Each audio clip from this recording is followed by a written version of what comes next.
ఒక రోజు రాత్రి పోతన గారు పడుకుని ఉండగా ఇంట్లో గజ్జెల చప్పుడు వినపడింది.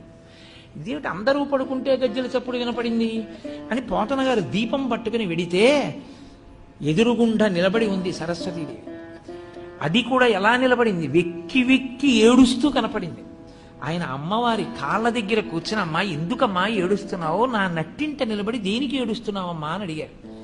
పోతన భాగవతాన్ని అంకితం ఇచ్చేస్తావా రాజులకి అని అడిగింది ఆవిడ.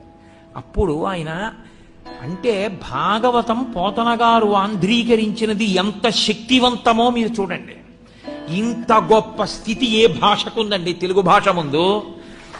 సరస్వతి నిలబడి అడిగింది, ఏ భాషలో ఏ కవిని అడగలేదు, ఒక్క తెలుగు భాషలో పోతన గారిని అడిగింది అమ్మవారు. చెప్పుకోవడం చేతకానితనం మంది కాబట్టి తెలుగు భాష వైభవం ప్రకాశించదు.